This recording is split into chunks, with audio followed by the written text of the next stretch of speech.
Last week, I asked another economist on the show if we are closing in on some sort of a tipping point, given the fact that disasters are piling up in the U.S. Wildfires, rapidly intensifying hurricanes, droughts, floods, tornadoes, deep freezes, heat waves, related pandemics, possible pandemics still to come, not to mention all the social unrest. Did I get everything? I may have. He said we're not anywhere near a tipping point. But I knew that I should wait to ask our regular guest, Professor Richard Wolff, host of Economic Update, if he thought that was the case. Richard, thanks for joining me on the program today. Thank you, Julianna. I'm always glad to be here.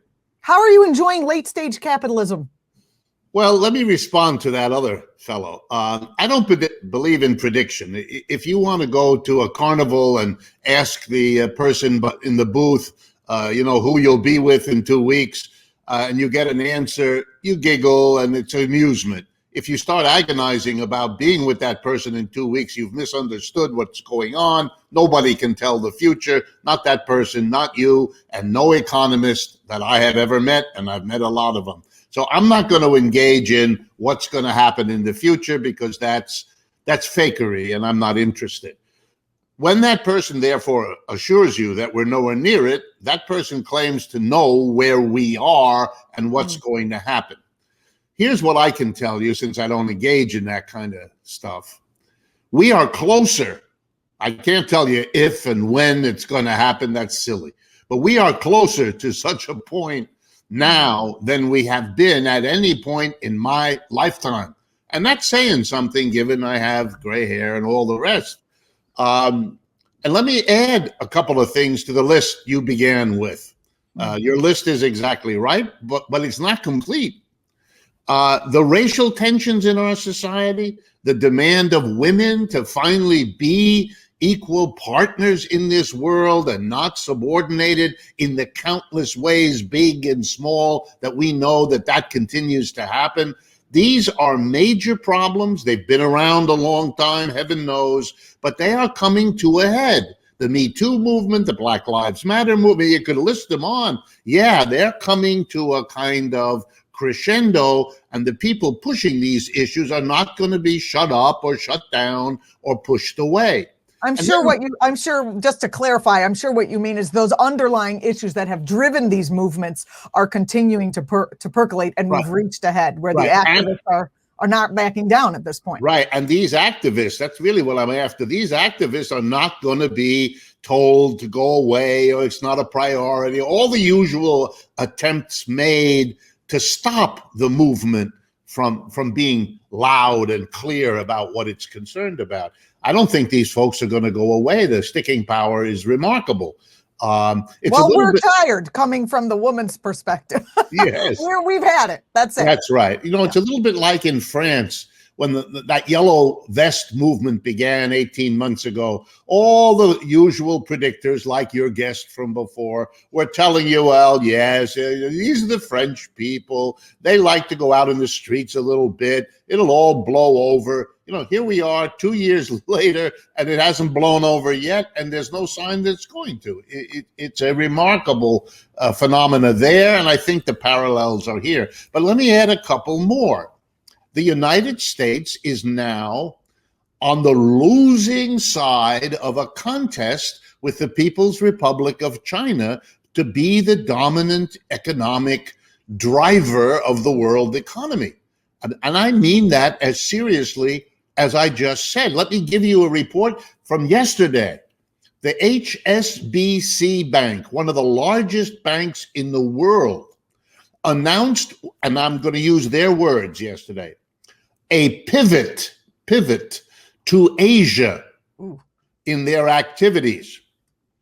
They have been closing branches here in the United States, for example. They've been doing that in Europe. They are pivoting to Asia.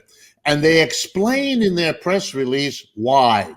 They're pivoting to Asia because they see a future in which, and now I'm virtually quoting, China is the driver and the determiner of the overall shape of the world economy.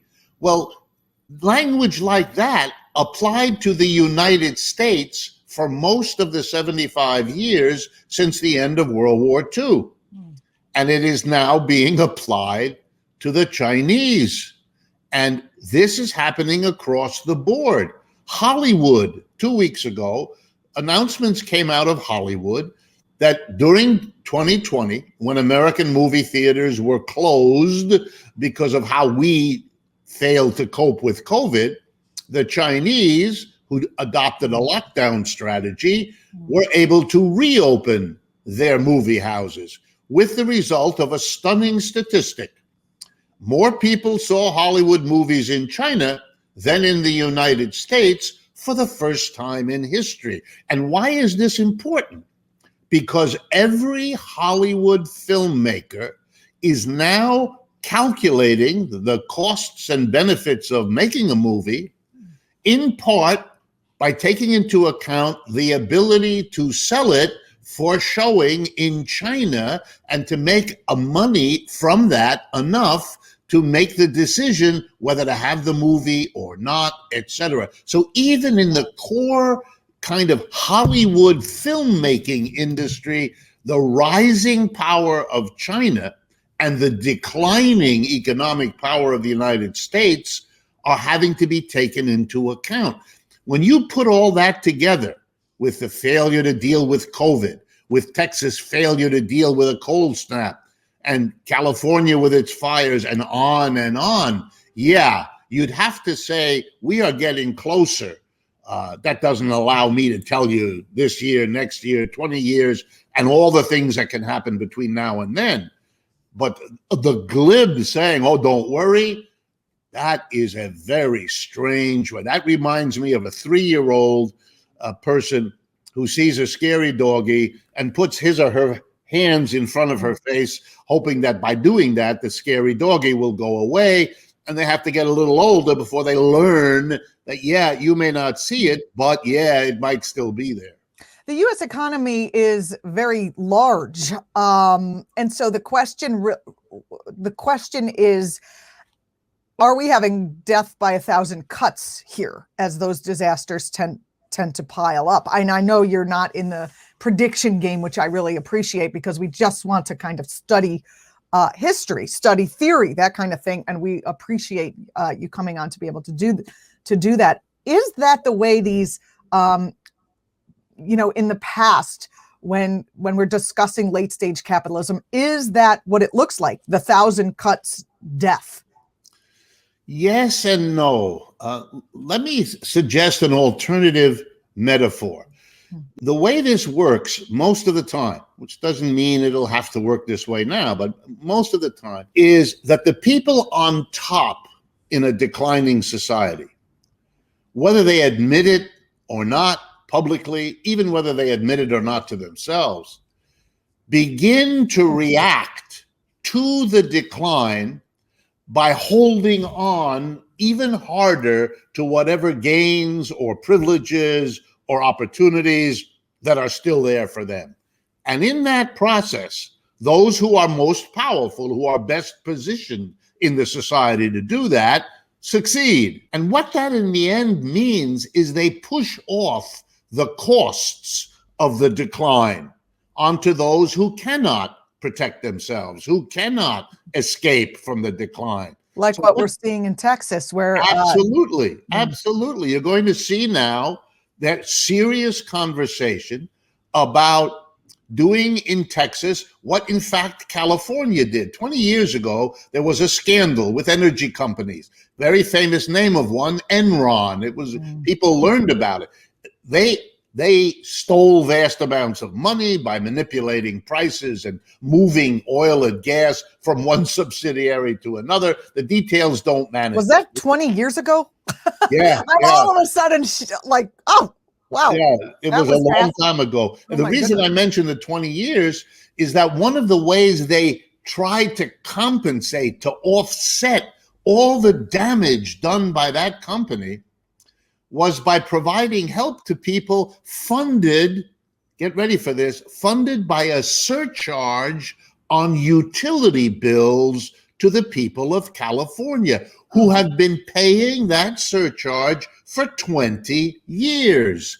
And they're talking about doing that in Texas, helping some of the businesses that will threaten to go out because they can't cover their thousands and thousands of dollars worth of electric bills per week during this crazy time, et cetera, et cetera. And they're proposing maybe to do that, to take the people of Texas and do to them what was done to the people of California. Here's another example. A Republican right-wing fellow, Josh Hawley, you may know, he's one of the fist pump guy from. That's right. This guy. He has a new proposal. He wants to be Mr. Trump of the future, Trump number 2. He thought he was going to have to fight with Ted Cruz for that position. Cruz is going down, so he's feeling really good. So he's come up with a plan how to deal with the problem of the minimum wage. And he wants to be in favor of raising the minimum wage. And how is he going to do that without alienating the Republican business community, which is always fighting against rising the minimum wage? He came up with a solution. He proposed it yesterday. He's going to use taxpayer money. He is going to compensate employers who can continue to pay below the minimum wage by using tax money to help the people getting a low wage by boosting their wage. He is unbelievable. Yes, he's That's going a huge transfer of wealth from the people to the corporations. Not to mention, like with Walmart, people already have to get food stamps even though they're working full time. Exactly the same. You are subsidizing corporations to get away with something that would be harder for them to get away with if you didn't do it. Only a Republican right-winger like that could come up with all of that, and then I'm sure present this as a great boon, showing he cares about low-wage people. But what he's doing is, of course, stoking horrific troubles in the future as other right-wingers like him pit the taxpayer against the worker,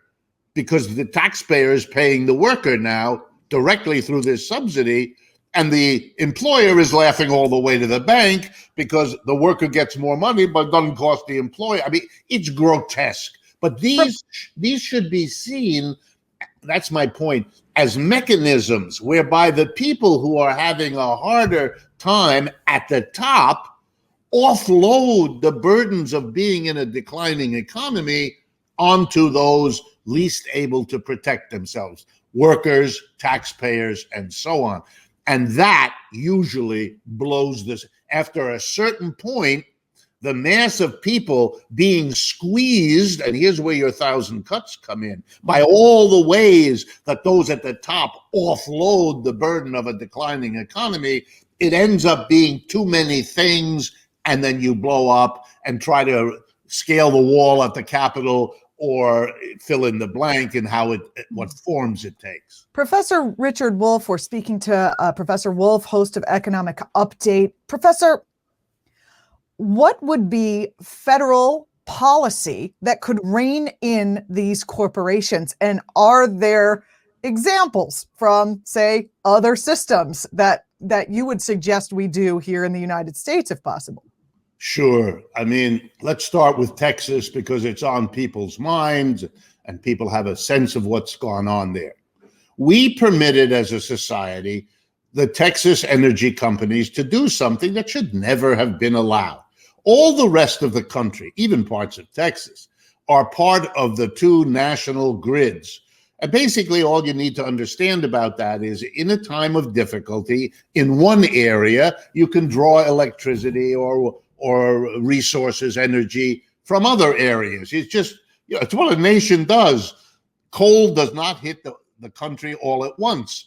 Parts of the country can be cold while other parts of the country aren't cold. So if you're in a cold place and the cold is severe and it impacts your society, you lean on the other places that aren't impacted and they help you out as you will be expected to help them out. That's why everybody is part of the national grid except Texas. And why in the world would that happen? Texas can't imagine even though the Texans try, that they're so exceptional that the problems of the world, whether they be too hot or too cold or too wet or too dry, will never affect Texas. If you know even a little about Texas history, you know that they've been affected by all of that over and over again. So, of course, you should be part of the grid. But they didn't. And they didn't for a simple reason. When you're part of the grid, here it comes now, the government regulates you. The government makes sure that you are in a situation where you are protecting yourself as a company, but also your customers in terms of what they need, which is access to oil and gas, electricity, and all the rest. And you have to show to an independent government agency that you have, in fact, taken the necessary steps. You have, here we go, spent the money out of your profits to make sure your service is properly equipped for emergencies. They didn't want to do that. They didn't want to be regulated. They didn't want to have to use their profits for that purpose.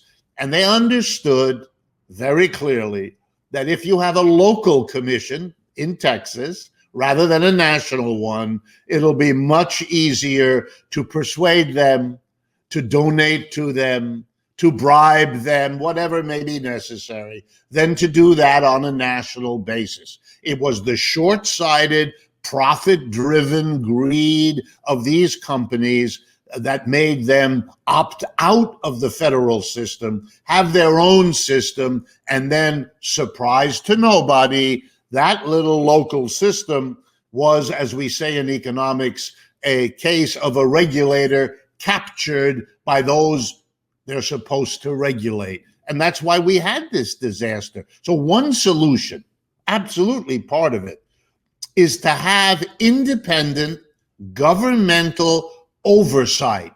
That doesn't mean they won't make mistakes. It doesn't mean that they might not be in cahoots with the folks they're supposed to regulate. That does happen. But it at least increases the likelihood that some sort of control will be exercised when you have a national issue, which was what Texas presented, a problem in one area that the rest of the nation could have otherwise helped out. But let me take it one step further. The majority of people that depend on the energy system of Texas, and this is true of every state, the majority of people are two groups: the customers, those whose heat, whose water, whose literal lives depend on the delivery of oil, gas, electricity, and so on, the utility customer. And on the other hand, the thousands and thousands of people who work for a living in those energy companies, because their lives depend on those companies functioning properly as well. These industries should be run by the people who depend on them most, because they'll make sure they're functioning properly. So they should be run by a coalition, if you like, a board that represents the customers on the one hand and the workers on the other. You know what the smallest group in the industry is? The owners, the shareholders, the people who sit at the top. That's the smallest group, smaller than the employees, smaller than the customers. But in our crazy capitalist system, we allow that small group, the owners of the enterprise, to make all the decisions, and the customers and the employees have to live with the results, even though they have no power over it. Not only is that the opposite of democracy, but it brings us the kinds of disasters we're watching in Texas. I'd like to take this one step further, beyond the question of a governmental regulation. We should understand that there's something more fundamental wrong here that we need to fix. There are masses of people who depend on a proper management of energy. First of all, it's the customers, literally millions of people in Texas who depend for their water, for their electricity, for their heat, for the basics of life on the steady supply of energy.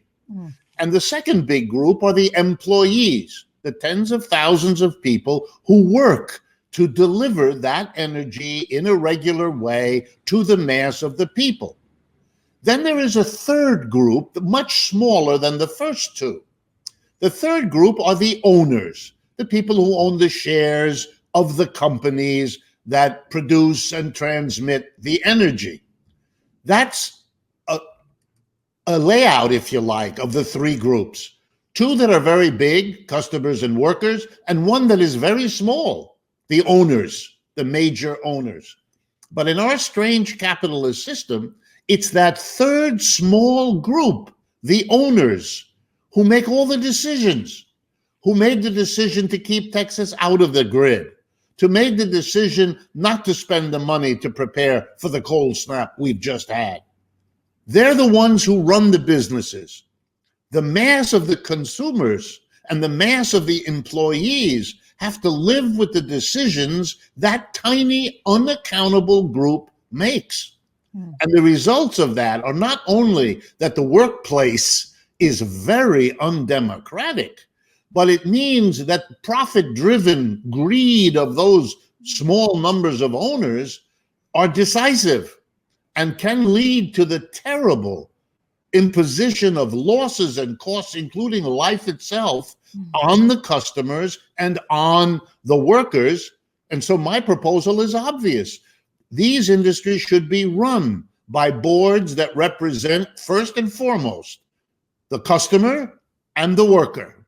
If you want to add one seat for the owners, okay, be my guest. But the dominant role should be played by those for whom it is most important, for example, to make sure that energy can be delivered even when it gets cold.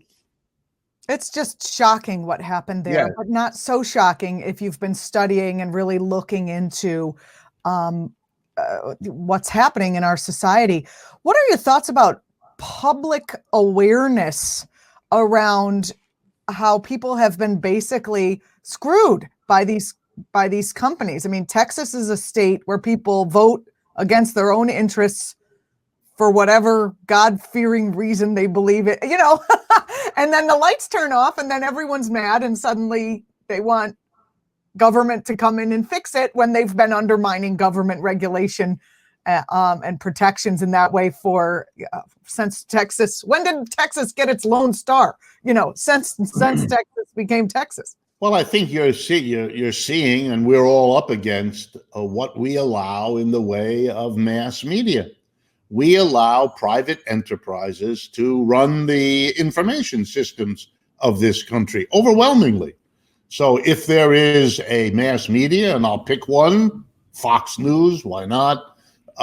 They're going to spin anything that happens in whatever way they choose. So they decided that the way to focus people's upset, and boy, are the people of Texas upset, and rightly so by what has happened, to focus it on, I know this is a stretch, but that's what they have to do, windmills. It's the windmills. Right, as if windmills are the problem. I mean, it reminds me of a famous debate at the turn of the 19th into the 20th century. There was a debate because people were really angry about capitalism breaking down every 4 to 7 years. The thing we politely call the business cycle, or when we're upset, the depression, etc. They were very upset. And so the economists, unfortunately, my profession, came up with a theory. I didn't make this up. I wouldn't have the imagination that the cause of the economic fluctuation was, get ready, sunspots. That's right. There were these mysterious spots on the sun when you looked at it through a telescope, and they wanted us to understand that these sunspots could work in such a way that our economy would turn down. People like me at that point didn't know whether to laugh or to cry, because the obvious purpose of this craziness was to get people not to question a system that goes through this kind of breakdown every 4 to 7 years. If you lived with a person who did that, you would insist that they get some basic help with whatever it is that ails them. But we're supposed to live in a system that does that to us and pretend that there's nothing about the system we need to question or change because, it's caused by the sun, and that's very far away, and we can't really do much about it. This notion that the Green New Deal, which doesn't even exist yet, is somehow at the core of that. That's an attempt to shape how people think. And we're allowing that in this country. We're allowing people to live, large numbers of people, in places where that is the only source of news, where that's what they get all day, every day, where they have little or no choice. And even when they do have a choice, their choice is between some other private enterprise that spins the same story in yet some other way that it prefers.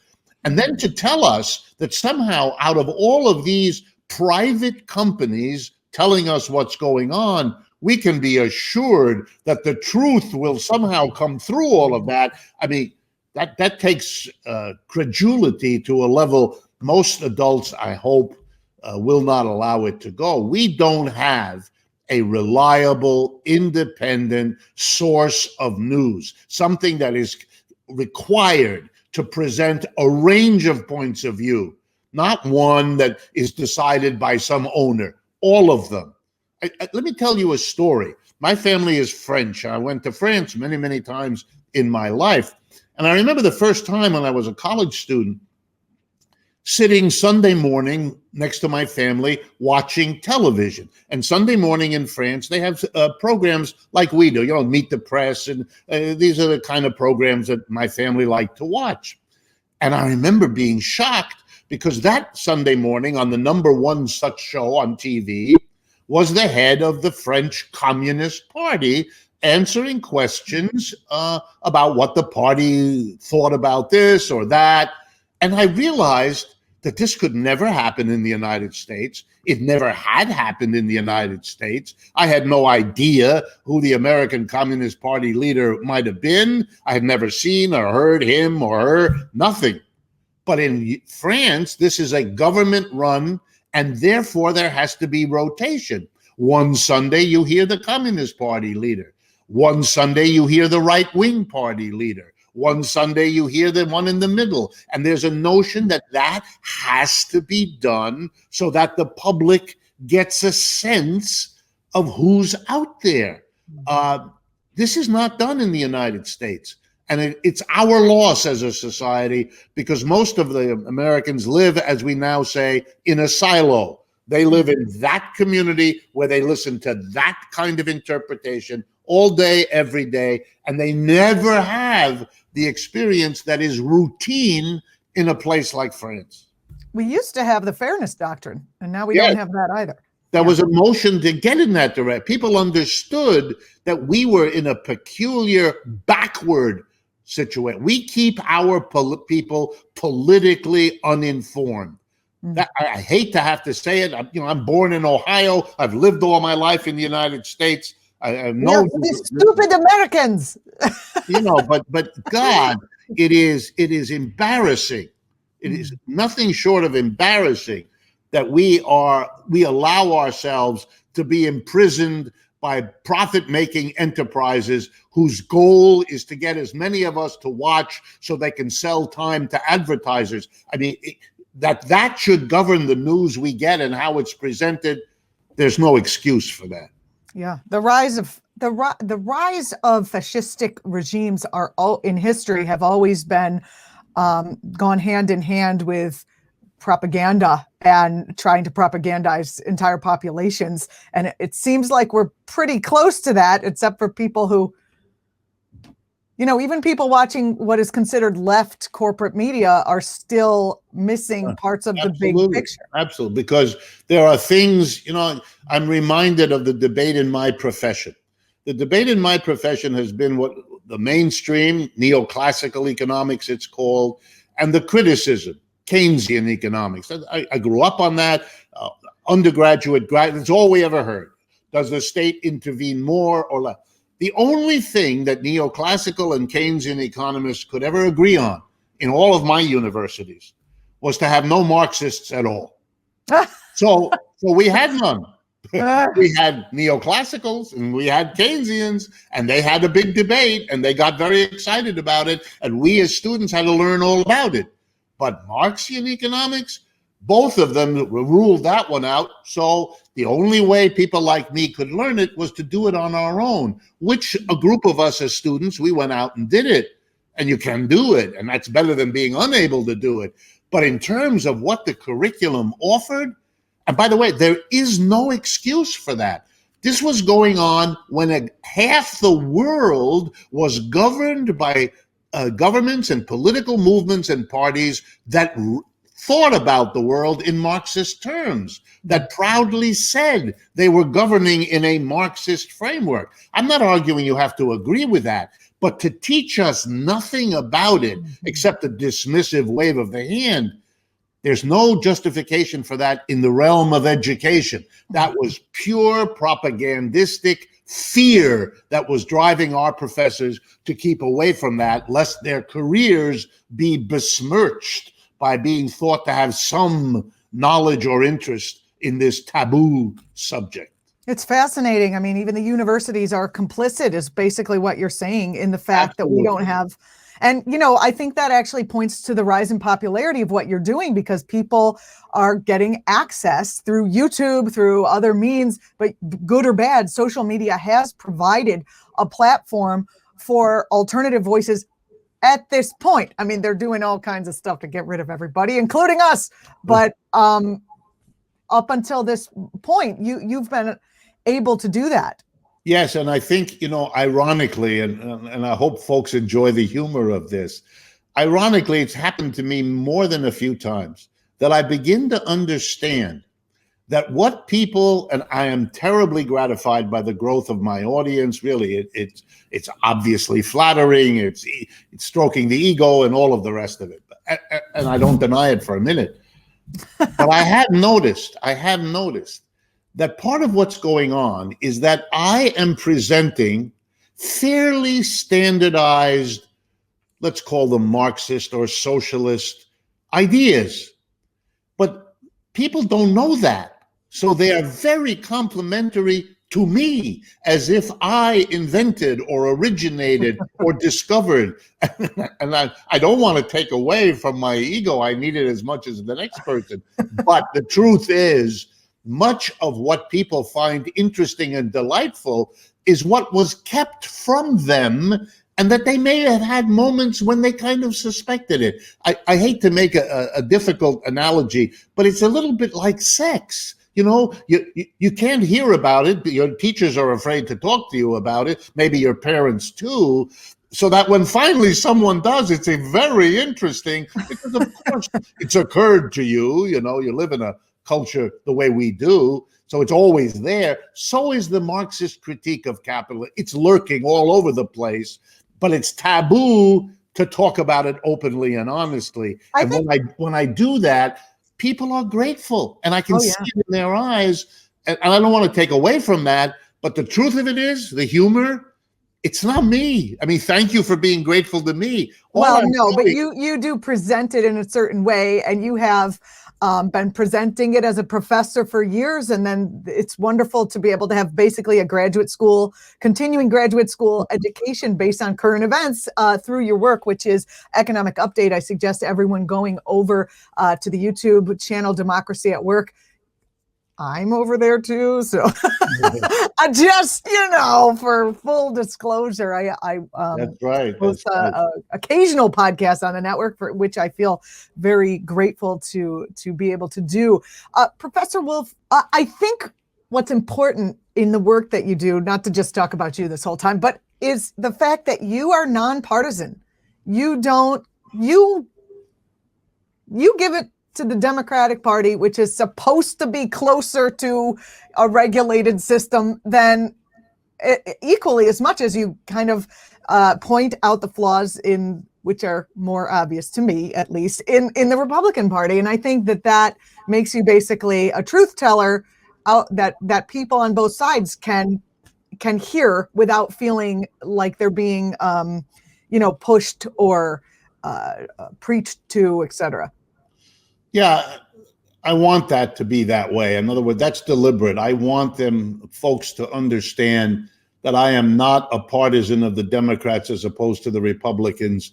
I don't think anyone would imagine the other way, but nonetheless, I want it to be clear that I am, and I think many, many people are, deeply disappointed by what the Democratic Party is, because somewhere I had hoped, as I was growing up in America, that it could be and would be what it sometimes pretended to be. As you put it, the party of the little people, the party of the working people, the party that responds to what are basic needs of the vast majority. You know, I was born in Youngstown, Ohio. At the time I was born, it was part of the steel industry of the United States, a very important and very successful capitalist industry that was producing the best steel in the world and building the buildings and the automobiles and everything else that uses steel in this country. And it is now a city in deep distress. It has been for decades. It is part of that enormous industrial base here in the Northeast, in the Midwest, all over the place, that has been abandoned basically by capitalism and the communities along with it. And the Democratic Party could have and should have been the advocate for managing that process. If some industries have to fade away, okay, but then help people relocate their skills, relocate their homes, relocate their families to be in good position, to have good jobs. Come on, everyone knows that's what we need, and everyone knows that can be done. Leaving it to the market is to leave huge populations in deep distress forever. And my hometown of Youngstown, Ohio, is a screaming example. So for me, the Democratic Party has become the less horrible wing of the establishment. And I don't find that a great achievement. I think an achievement would have been to be critical, to have this country have a genuine political opposition. Not the opposition between one wing that supports capitalism and another wing that supports capitalism. How about having a wing that criticizes capitalism, that says, we think we can do better, here's how we propose to do that, and if you agree with us, then vote for us, because that's what we're going to try to do. That leaves the people open. If you're not persuaded, if you don't like what they're proposing, well, don't vote for them. But we don't have that option. We do not have in our society anything like that. We have a two-party monopoly that takes care of itself. And all we're ever supposed to be is excited about getting rid of one of them and replacing that with the other one. Back to the Texas issue, it's obviously a failure of capitalism what happened in Texas. Texas is a large state. It seems like there are failure after failure happening, what with the wildfires and, the pandemic, et cetera. I guess I'm back to my first question. Right.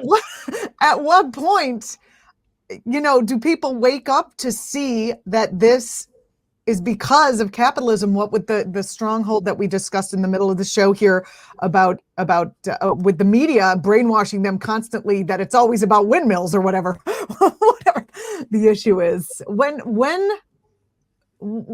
does history teach us anything about what it takes to wake up a population? Well, I think you're right that things are happening, signs are accumulating that we are in deep trouble. I don't think there's any question about it. So for me, that leaves us with, in a sense, two directions. If we are courageous enough to face it, if there are enough programs with hostesses like you that actually say it, and they invite guests like me who say it also, then we can perhaps hope that the signs will be read in such a way that the wake up you're talking about will happen. But I have to be honest with you and take a look at a society that has been in decline much, much longer than we have. the British, the United Kingdom. The British Empire has been over for more than a century, and yet a significant part of the British population cannot get its brain around that reality, still lives in the world of, for example, The Crown, that Netflix show that people are watching. This society that lives in a bubble of self-denial. It does not read its situation. The United Kingdom voted to leave Europe, to be even left behind by the continent it's a part of, out of an exaggerated notion of what it is that you can do. You're not the British Empire. There is no empire. You're not going to get back that empire. You've got to come to terms with a radical change in who and what you are. And if you don't, you're going to take one kind of crazy step after another. They're discovering now that having voted to leave Europe is a disaster for them. It doesn't solve any of their problems, makes most of them worse. And, you know, I understand how upset they were. I understand they were looking for some way out of the box they're in. But they didn't find a useful one. They found one that made their problem worse. And I think therein lies the great danger, that people will react to the walls closing in on the American empire, which ironically was stronger than the British, but lasted for a much shorter time. That's very hard. I understand it's very hard, but it will tempt some people to imagine all manner of reasons. QAnon, and you can pick them out of a hat. These are the things people do when you squeeze them too long, too hard. They want out of their situation, but they haven't been presented in any kind of systematic way with a means of understanding their predicament that doesn't lead them into dead ends that make the problem worse. Professor Wolff, that brings us right full circle to what you said about China and about how the United States is being, beat by China. China's becoming the world economic leader. What does that, can you give us an idea of, as that progresses, what does that look like on a day-to-day basis for the average American? Because, you think, oh, China, oh, the movies are, but what does that happen? What happens in my house how I raise my children? What happens specifically to families, to people as this process continues?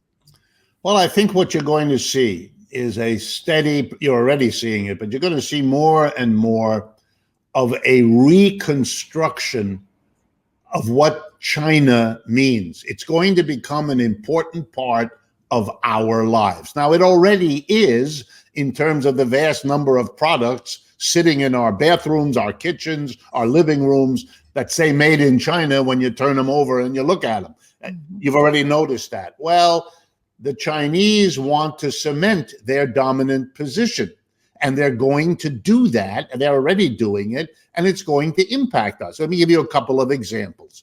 I'll go back to the Hollywood example. No one making a film in Hollywood at this point is going to be as dismissive, as hostile towards the Chinese as they have been in the past. Why? Because they need the Chinese market.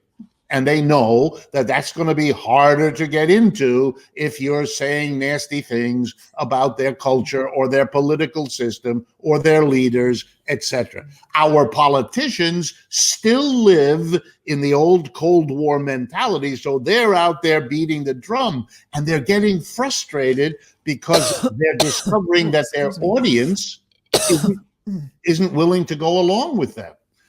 Here's the second one. More and more corporations are dependent on their business in China.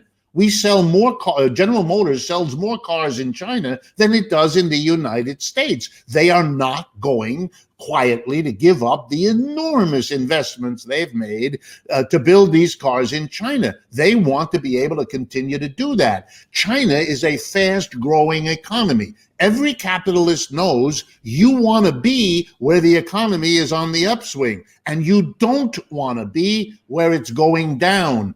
And their reality is we're going down, they're going up. And so they become an advocate for a very different relationship with China than that is wanted, especially by Republicans, but by Democrats as well. This disconnect between the political system and the actual needs of the economy, that's almost always won in capitalist system by the economic forces, not by the politicians. And they're going to have to recognize it. And you're going to see, here's a prediction I make with confidence. I don't know exactly when and how or who, but you're going to see politicians emerge who build their careers on this. I am going to work out a deal with China that allows us to do this and that, and there's peace, and we will be part of the growth that China has, and that will be an alternative to the people that are keeping knocking the Chinese because they think it's politically attractive. A last example. There are Americans who honestly are concerned about how the Chinese are treating a Muslim minority, the Uyghur people. And there may be very important issues there. I'm not commenting on that. But for a country like ours that is still waging a 20-year war on Muslim people in Iraq, in Afghanistan, having killed way more than any reasonable estimate of what the Chinese have done in that part of their country. For us to be calling them out is extraordinary. I mean, the rest of the world looks at this and wonders what's wrong with the United States. Not because they justify anything the Chinese are doing. That's not the question. That may be bad behavior that should be called out for what it is, that should be stopped. But the United States is in a uniquely incapable way of doing that. And no Muslim, I can assure you, anywhere is in any way fooled. This is done for the American political mentality in which the United States is somehow clean and innocent, and the rest of the world are misbehaviors which we are going to punish with sanction. This arrogance it's unbecoming to anybody, but a society in decline that acts that way becomes laughably ridiculous. And if you look at the comedians in Europe, they're making fun of us all the time because we make it so easy. Professor Richard Wolff, host of Economic Update, thank you so much for being part of this wide-ranging discussion. I really appreciate your time today. Thank you, Juliana. And I meant what I said before. It's these kinds of programs, these kinds of conversations that are the best contribution I know how to make to help this society find a way out of the conundrums it now faces. And with that, I will request that everyone watching, please subscribe to our channel here on ACT.TV, and also go over and subscribe and watch Professor Wolff's weekly economic update on YouTube at Democracy at Work. Thank you so much, Professor Wolff. Thank you, and best of all to you.